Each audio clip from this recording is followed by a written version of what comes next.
شروع اللہ کے نام سے جو بڑا مہربان نہایت رحم والا ہے۔ ناپ اور تول میں کمی کرنے والوں کے لیے خرابی ہے، جو لوگوں سے ناپ کر لیں تو پورا لیں، اور جب ان کو ناپ کر یا تول کر دیں تو کم دیں۔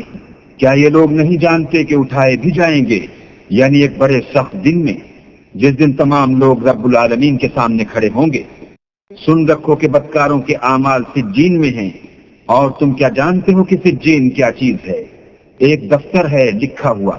اس دن جھٹلانے والوں کی خرابی ہے، یعنی جو انصاف کے دن کو جھٹلاتے ہیں، اور اس کو جھٹلاتا وہی ہے جو حد سے نکل جانے والا گناہگار ہے۔ جب اس کو ہماری آیتیں سنائی جاتی ہیں تو کہتا ہے یہ تو اگلے لوگوں کے افسانے ہیں، دیکھو یہ جو اعمال بد کرتے ہیں ان کا ان کے دلوں پر زنگ بیٹھ گیا ہے۔ بے شک یہ لوگ اس روز اپنے پروردگار کے دیدار سے اوٹ میں ہوں گے، پھر دوزخ میں جا داخل ہوں گے، پھر ان سے کہا جائے گا کہ یہ وہی چیز ہے جس کو تم جھٹلاتے تھے۔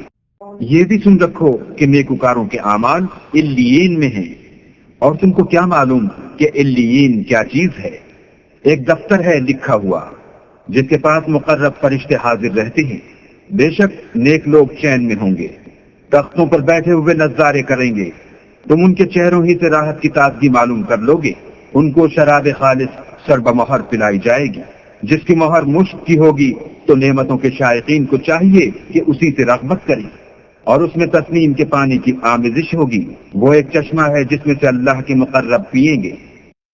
جو گناہگار یعنی کفار ہیں وہ دنیا میں مومنوں سے ہنسی کیا کرتے تھے، اور جب ان کے پاس سے گزرتے تو حقارت سے اشارے کرتے، اور جب اپنے گھر کو لوٹتے تو اتراتے ہوئے لوٹتے، اور جب ان مومنوں کو دیکھتے تو کہتے کہ یہ تو گمراہ ہیں، حالانکہ وہ ان پر نگراں بنا کر نہیں بھیجے گئے تھے۔